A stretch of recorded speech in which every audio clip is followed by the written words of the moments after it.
question that I come back to as I think about this challenge, this mastery, this course that I'm going to be going in is, how do I know if I've succeeded, mastered coffee? And for the past couple of days, I've been thinking about what that actually means, because I think it's very important that I define what that is to me as it is right now. Hell, it may even change as we go throughout this process, see where it goes and all that. So I came up with four things that I believe will give me a sense of gratitude, a sense of accomplishments, a sense of, just sticking through with it. So here we go. I can brew a generally great cup in 3 pours or less. So I think I've said that in the beginning, but if I'm able to I can kind of do that right now, but I really want to understand why I'm able to do that. Yes, I'll talk about extraction and bringing out the most in flavors as much as I can when I do a lot of the videos that I do. But at the end of the day, it's one of those things to where if I can do it in 3 shots, only 3 shots where I can drink it, if it's not right, I can tweak 1 or 2 of the variables and I can get there. I think that's part of mastery. I think that's part of figuring coffee out. Sometimes it may take the whole time.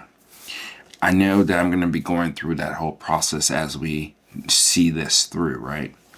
But it's one of those things to where I know if I do that, then I'm a badass. If that makes any sense. Okay. Number 2. I can identify the roast level just by tasting. I've been playing around with this idea, this logic, this craziness for the past 3 or 4 months when I thought about doing a video like this. Because most people in the world, they don't have a roast degree to tell them exactly what the roast level is in the coffee. A lot of times we can do it by sight, but sometimes once you get past a lightly roasted coffee, getting towards a light medium, of course, yes, dark has a variation too, but it's pretty much that spectrum right in the middle that it can kind of get a little dicey to decipher exactly what you're drinking. A lot of times, roasters, including myself, we don't know which roast degree that we're doing it. We roast the coffee. We do, but I'll get there. We roast the coffee. After we roast the coffee, we have our profile, and we already know for the most part this is going to be the range of the coffee. But a lot of times what I like to do is I like to take that coffee home, actually put it through my roast degree, and kind of go from there. That's an easy, quick, lazy man way of kind of doing it. But I want to see if it's actually possible by doing it through the taste. If that does make any sense. I think that would be truly remarkable if I'm able to provide that information to you of figuring coffee out, figuring out the roast degree, a medium light roast, medium to dark roast type of variations in a cup and what we can do with that. I think that's pretty cool. I don't know about you, but that sounds pretty cool to me as we go about this challenge. Nobody has ever done that, I don't think. I don't know if it's even possible. But I think as long as I keep going down this rabbit hole, trying to figure things out and all that stuff, I think it's going to be in a better light that I can understand that part of coffee even more so. Like I said, I don't want to use gadgets. You don't really use gadgets. So I want to be able to provide that information to you in a very thoughtful, scientific way, if it's even possible. But it may not be. It may be. Okay. Okay. This one is pretty out there too. That last one was pretty out there too. But this one, here it is. I can intentionally shift a coffee's flavor profile. What I mean by that, and why it's very interesting, is that a couple of months ago, I went ahead and made an app. I should do a video about that particular app. But I made an app, and it was a coffee app, and it was a brewing app. And I went back and forth with AI to determine the best way to go about this. Probably could just use ChatGPT if you really wanted to. You didn't probably need to do an app, but I did an app. And while I was doing this app and tweaking it and all that stuff, it got to the point to where I was really blown away with the coffees that I was drinking that I'm accustomed to. What I mean by that is that, for instance, I have a Brazilian coffee, which actually at this time of recording is finished. I moved on to something else. We can talk about that another day just because of the tariffs and availability as we were talking right now. But this Brazilian coffee has a characteristics of chocolatey, nutty, classical coffee taste. Something that people will enjoy mostly with milk and sugar. You can enjoy it by itself, but it has those characteristics. There's a little bit of acidity on it, but not too much to really kind of jump out of bed for. It's a very safe coffee, okay? But it's a really good coffee. It's a good introduction to really what you're trying to do. So when I was actually using this app, I used this coffee quite a bit because I was seeing if it was actually possible to kind of just push my taste buds, push recipes and all that stuff. I was shocked and amazed how different and how cool the coffee was tasting, how it gave me a different appreciation about different ratios, different techniques, different things that I was trying to do and playing around with temperature and kind of massaging it the way that I kind of wanted to do it to an extent, because coffee, especially whatever you're drinking, coffee tastes the way that it tastes. Okay? And it blew me away, and I still think about that all the time, and I'm wondering, how can I get there a lot faster? How can I massage coffee to an extent to where I can bring out different things I didn't even know that it had in a repeatable type of manner? Like a process, like a technique, like a recipe, so to speak, that I can get to. Like massaging it and kind of doing what you want with that coffee. I think that's wizardry type of talk. Truly wizardry type of talk. And yeah, I mean, I can kind of do that right now. But I want to understand the reasons why I can do that. Why it does make sense and all that stuff. So, yeah. Okay. Here's the last one. Before I get to the last one, I would like to say this.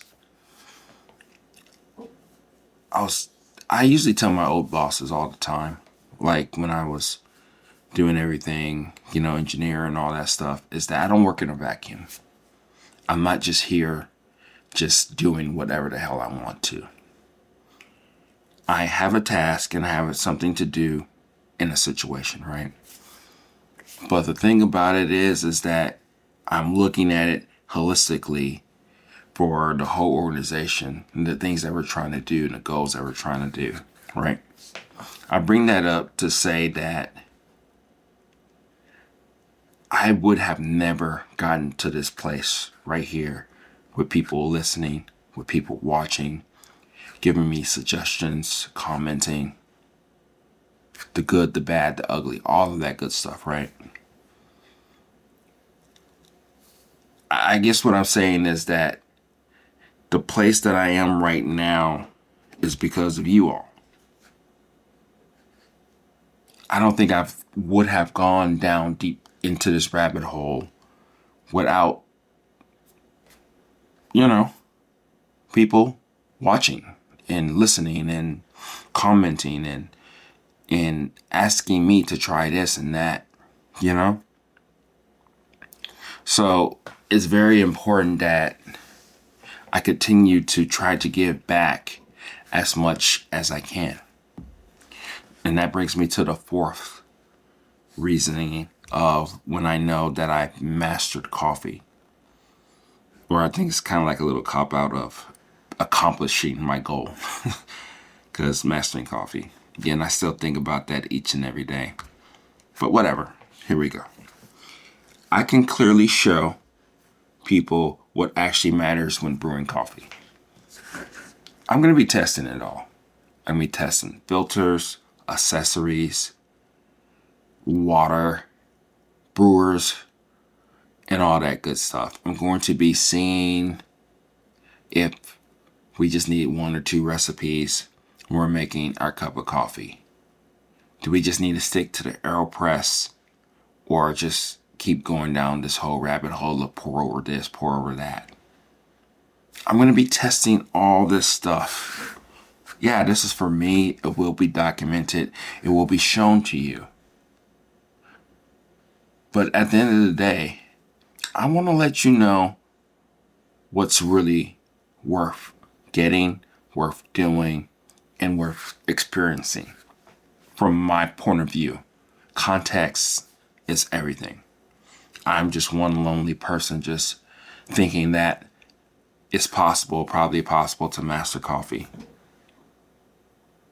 I want to let you know which I think there's a couple videos beforehand that will talk about a couple brewers that I have reviewed and don't use anymore.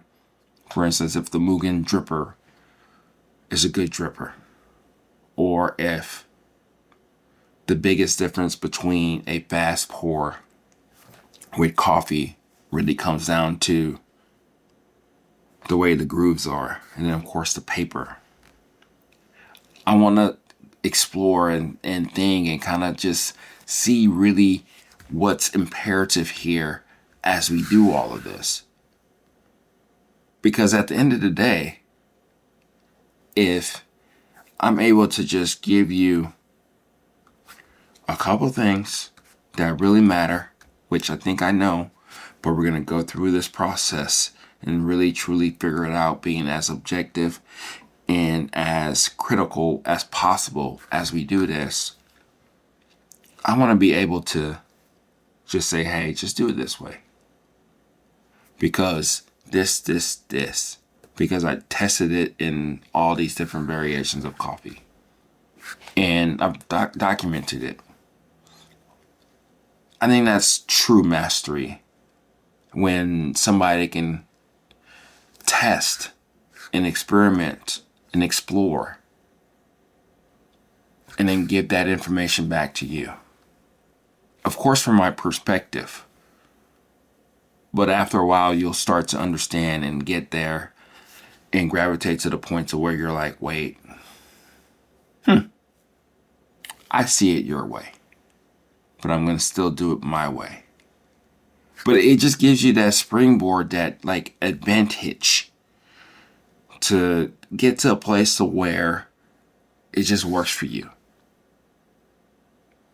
So yeah, that's when I know that I've mastered coffee. I say that right now. And this is going to be a fun ride. So I'm ready for it. Hopefully you're ready for it. Probably you think I'm crazy. Whatnot. I am kind of crazy, but whatever. Let's give it a go. Talk to you later. Let me know what you think. Bye.